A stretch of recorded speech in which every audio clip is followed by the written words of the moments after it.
Armed conflict has been with us since the dawn of civilization. Archaeologists have unearthed evidence of armies as far back as 10,000 BC. Military history has always existed on a grand scale, with legendary battles fought on land, sea, and air. From ancient daggers to modern medals of honor, in expert hands, these relics reveal the stories of those who are no longer here to speak for themselves. Join us as we unlock the secrets of Militaria. Today on Militaria, we hear the bugle call from the American Civil War, a touching memorial to three brothers who fought in World War I, and a Soviet helmet recovered during the war in Afghanistan. Not everything is as it seems. You know, when you look at something, is there more to the story? And this goes with anything that anyone owns at home. Gary looks at a collection of memorial scrolls, plates and medals honoring three brothers who each lost their lives in World War I. We know all three of these soldiers were killed in action during the First World War, which obviously had a huge impact on the family. Mark looks at a bugle thought to have been used during the American Civil War. I feel it's important to record history, not only for the implications that history has on our present day, but from an individual standpoint. I think all that anyone really wants is to be remembered.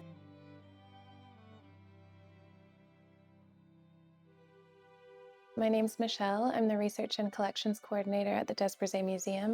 Today I brought in a Civil War era bugle.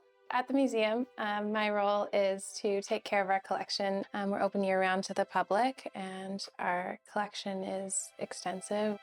Following rapid territorial expansion between 1803 and 1854, the North and South of America clashed over whether or not to declare the new states as free from slavery as an economic institution. Taking office in 1861, President Abraham Lincoln and his Republican Party would eventually support abolition as a political and economic movement. The Confederacy opposed this and aimed to secede the Union, thereby protecting their perceived right to continue the devastating practice of slavery. Beginning in Fort Sumter, South Carolina, the American Civil War would unfold as the deadliest domestic battle ever fought in U.S. history, the bloodshed all their own. In 1863, Lincoln issued the Emancipation Proclamation, ending the war and prohibiting slavery in rebellious Confederate states. Initially, the Confederacy withheld its surrender, but 2 years later, the Union and its promise of a liberated future for all those previously enslaved ultimately prevailed. Well, I'd like to welcome you, Michelle, to the show. And you brought an interesting item today that really is kind of a significant piece, actually, in a lot of sense. But it's sort of an unloved piece in a lot of sense, because it's been around and been used. Is this actually on permanent display? If you go to the museum today, you'll be able to see it? It is, yeah. It's in our permanent gallery, along with a flute and a violin, right as soon as you walk in the museum. So it does hold a fairly significant place, actually, in your organization's collection. It does, yeah. It's been on display at least as long as I've been at the museum. It was donated in 1982, and the donor had actually collected it as part of his personal collection, and he donated a number of artifacts. Okay, and we assume it is a Civil War era bugle, and it certainly has every appearance of that. Yeah. So the American Civil War America was divided in the 1860s. We had the Confederacy in the South, and we had the Union Army in the North. And it was probably one of the most bloodiest and violent wars throughout that period. There was over 140 bugle calls specifically that they were using that were based on playing the bugle to communicate to the troops. This is what they would listen for, would be the bugle calls, and that would be either to prepare, to get up, to move, to put your bayonets on, to change formation, and it was constant. So they were really looking for that. So obviously, the sound of war was pretty much men fighting across the fields of, northern U.S., and southern U.S., but also growing across vast tracts of land. And you look at battles like, obviously Gettysburg was huge. I mean, it was just over farmland, and you would hear obviously the gunfire, but also you'd hear the bugle calls going throughout. And that was the only really way that they could communicate with the troops on the field at the same time, and actually try and coordinate them that way. So who would have been using the bugle?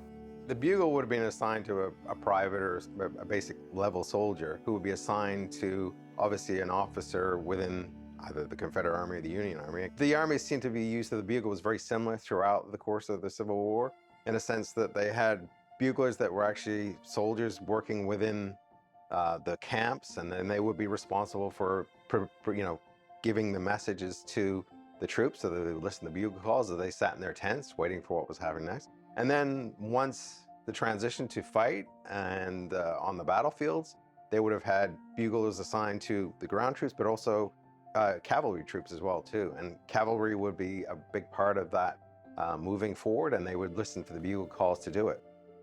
And you're seeing, obviously, my opinion is that this was probably a cavalry one, but just based on the amounts of dings and dents on it, would have been basically strapped to a saddle, and they would be using the call, and the soldier would grab it and make the sounds and then move on depending on what they wanted to do with it. Again, it was very much a big part of both the Union and the Confederate armies. That bugle really was the only way that they were communicating. It is yes, an instrument, but at the same time it's a military communications instrument. And I think that's the better story that it tells. The American Civil War was a tremendously hard-fought war.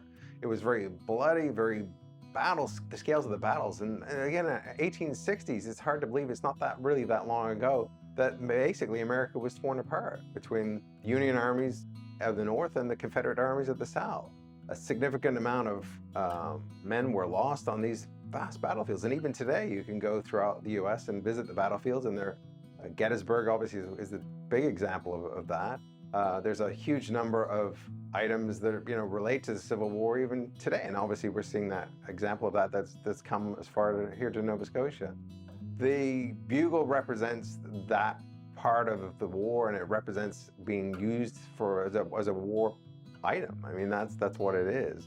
And certainly the American Civil War was a challenge for the U.S., and even today you can still see the similarities of the cracks even today in modern day America. If someone wants to see it, is this bugle on display at the museum? It is. It's in our permanent gallery. It says that it was part of the Civil War, but that's about as far as the information goes that we have on it currently. So obviously there's a bit more to it now, and there's a genesis here for another exhibit, I guess, Yeah. to the role of the Confederacy of the American Civil War in relation to Lunenburg County, I guess, to some degree. Absolutely. And I know we're talking about an American war, but we do have a banner, like an anti-Confederate banner, which is from Bridgewater. And Lunenburg County was 67% in the vote anti-Confederate. So there is a little bit of a political draw there from Lunenburg County, even though we're discussing an American war. And again, that's the ties between, obviously, Nova Scotia and the New England states has always been very strong, I think, throughout history. Absolutely. Well, I'd like to thank you, Michelle, for bringing the artifact in today and presenting an interesting story to our viewing audience. No problem. Coming up on Militaria. To say we had Charles's material here, and when you see it right in front of you, it makes a bigger impact.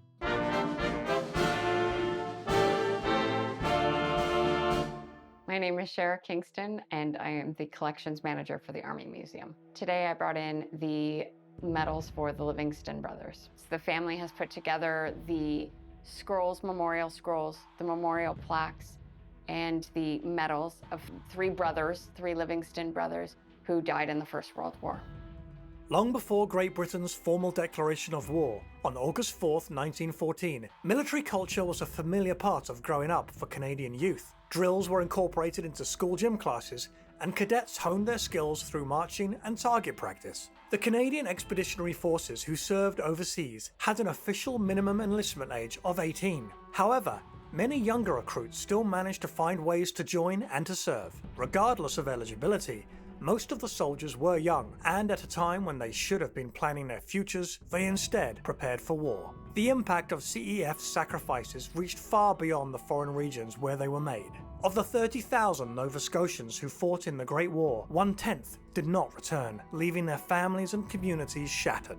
So, Shara, welcome to Militaria, and could you tell us what you brought in today from the Army Museum? Sure. This is a lovely, I guess, shadow box frame that a family made up for us, a group of 3 personalities inside the frame of the Livingston family from Cape Breton.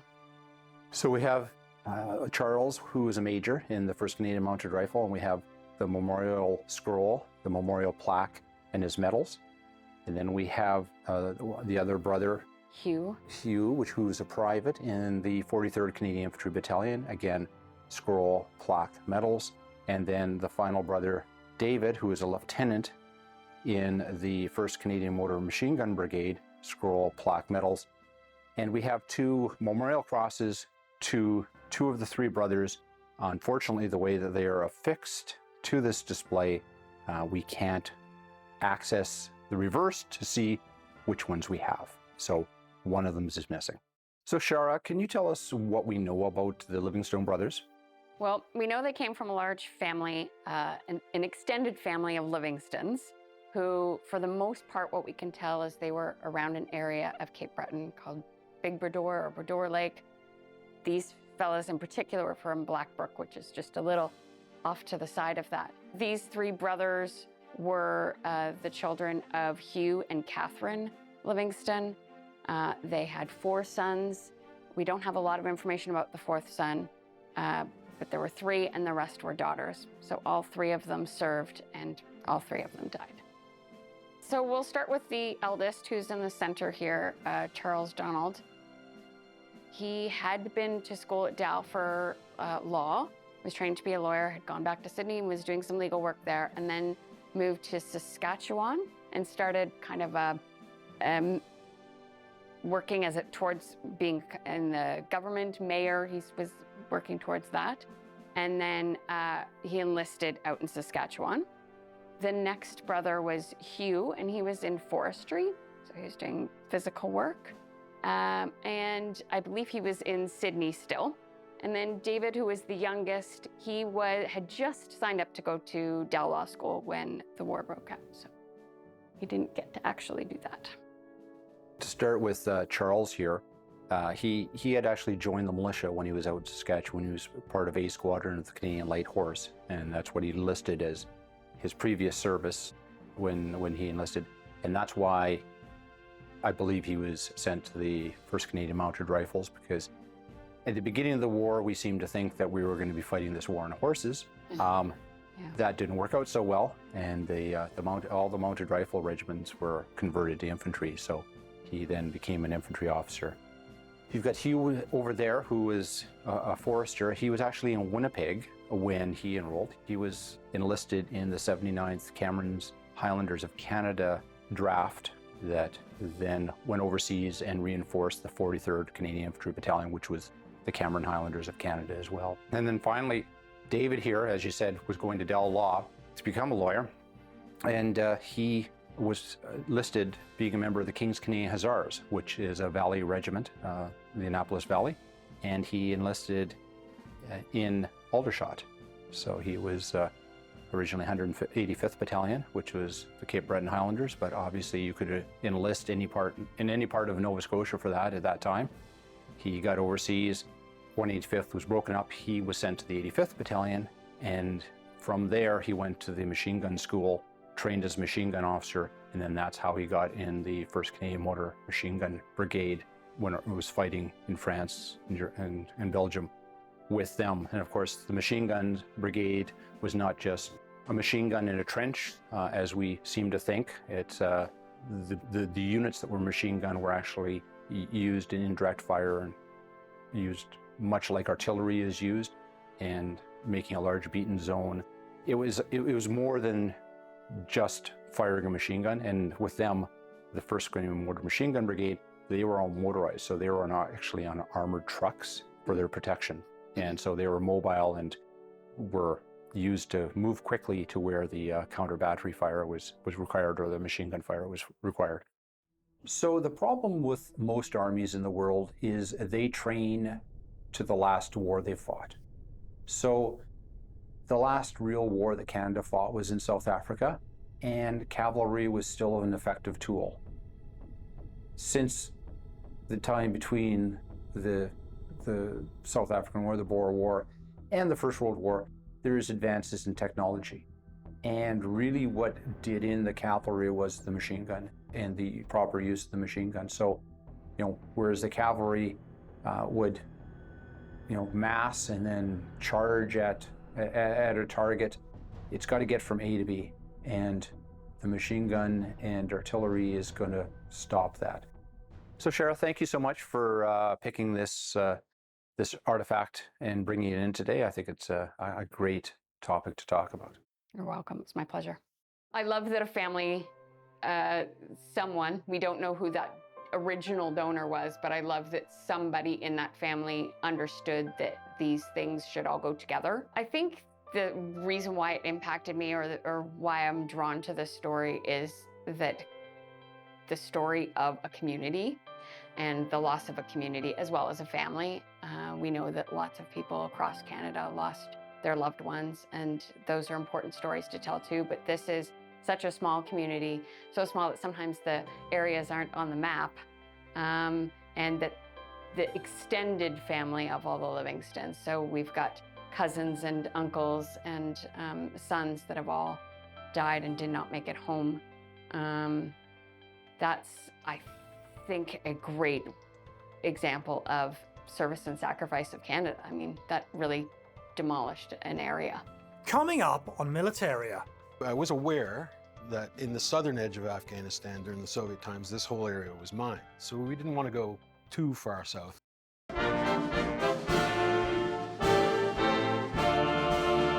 name is Peter J. Robichaud. I am a professional artist and I live in Halifax, Nova Scotia. I brought in a rather unique item that I found in Afghanistan. It's a Soviet helmet, but I thought it was a landmine. During the height of the Cold War, the Soviet Union turned its longtime support of Afghanistan into a full-on pursuit of total communist control. Instituted in 1978, the government of the Democratic Republic of Afghanistan, or DRA, was in opposition to Islam and met with fierce resistance from Afghani rebels known as the Mujahideen. With the benefit of fighting on familiar ground, their insurgency was informed, effective, and eventually victorious. In 1989, a decade after its outbreak, the war ended when a peace treaty signed by Mikhail Gorbachev forced the Soviets to abandon their futile campaign. Despite the celebrated defeat, Afghanistan was left in turmoil, broken and economically destroyed. Notoriously disastrous and senseless, the Soviet occupation is now commonly referred to as Russia's Vietnam. I brought in a Soviet helmet and a Soviet hat known as an ushanka that I found in Afghanistan, along with this collection of medals, thinking that it was a landmine. Oh, I see. And so, what made you explore it further as opposed to calling the EOD guys to blow it? Well, we had some cursory EOD training ourselves, and I'm quite confident and capable of clearing mines. I have cleared such. And this did not appear to be hostile or disruptive to our patrol in any way. It looked like a quick clear, and then we could carry on our track and carry on with our mission. Right. So what you have here, Peter, for the medals, the easy ones here are the two cap badges that were worn on their field service cap, or at least what I refer to as a field service cap. Most people would think is that Air Force, wedge cap sort of thing. Yeah, so that was the cap badge that was worn on the front, as opposed to this great big badge because it doesn't fit. So then you've got this medal here, which is the 70th anniversary of the foundation of the Soviet Armed Forces. Okay, and you've got this one for impeccable service, which was given for 10 years service, that you served impeccably in the Soviet forces. That one there is for the 30th anniversary of the Great Patriotic War. That one is for the Medal of Labor, which was given when you retired from the civil service. So that's one of those oddballs to be in there. And then this one was for service in Afghanistan, as we can see the odd front with the Cyrillic writing in there. So it's a really odd combination, in my opinion, to be found in a little cache like this. Like it just doesn't scream out some veteran hiding their stuff. Right. It screams souvenirs, that someone has picked up somewhere. But again, not souvenirs that one would find in Afghanistan. Like, it'd be different if you went to the market while you were serving there. The market's probably full of this stuff, but from something left over from the Russian invasion of Afghanistan, it's just a really, really odd combination. I thought so as well, and I particularly thought the circumstances in which these souvenirs were found was rather odd, to say the least. Yeah, exactly. So Peter, when it sounded like it was quite an elaborate operation to pull this helmet and make sure that it wasn't an explosive device and you were with the rest of the patrol. First of all, how did you end up owning it? And secondly, how did you get home? Well, considering that I saw it, I cleared it, I made sure it was safe, and I marked it. The rest of the team, which was just 6 of us, decided that I should keep it. And I didn't argue. Right. And then you got it home, just packed it in your kit bag and no one cares? Well, considering that we were with the Special Forces, we kind of bypassed a lot of the inspections that most conventional Canadian military troops would go through. So there's a lot of gunpowder residue on just about everything that we owned, and going through an airport that detects these things would be somewhat problematic. So all of these items, when we finally got back to Canada, were swept clean and clear of any kind of anything they could possibly contain, including tritium, as you know, is a radioactive substance that could perhaps have been near these things. Everything was safe, everything was clear. There was no problem with me keeping it. Right. What are your plans for these? Are they just going back up in the bookcase so you can stare at them when you're sipping your scotch and painting your dog, or do you have other plans? I do. I actually would like to donate these to the Army Museum if they would have it. I think it belongs into some special place other than my house, and if we could somehow communicate the story with this is the important part. Yeah, that is the important thing, and the new curator is looking at redoing the Afghanistan exhibit. So, with the story, it makes more sense than just throwing some Soviet stuff into the corner of a display case. So right. I'm sure that with a little discussion with the curator and we can make that work. Fantastic. So Peter, once again, thank you for coming on Militaria with these wonderful artifacts, and hopefully we'll see you down at the museum and speaking with the curator, and we hopefully get your story out there with these artifacts and the revamped Afghanistan exhibit. Fantastic. Look forward to it. I think the takeaway for this is that not everything is as it seems. When you look at something, is there more to the story? And this goes with anything that anyone owns at home. If it's something that's been in your family or has come into your family through family members, there's a family story and there's something involved. And while you need to find out that story, because if Peter weren't here with that stuff, we wouldn't have known the story. And if it just came in a box to the museum, we wouldn't know the story. And there's artifacts in people's homes right now that unless they get going and talk to Grandpa or talk to whoever brought it in, that story's going to disappear and they're just going to have stuff. Well, it certainly illustrates some unique story. I don't think there's anything particularly unique about the item per se, but the story behind the item. As with thousands of these artifacts that we have on display at the Army Museum, have a very interesting story. And if people take the time to look at the text, and they will learn those stories.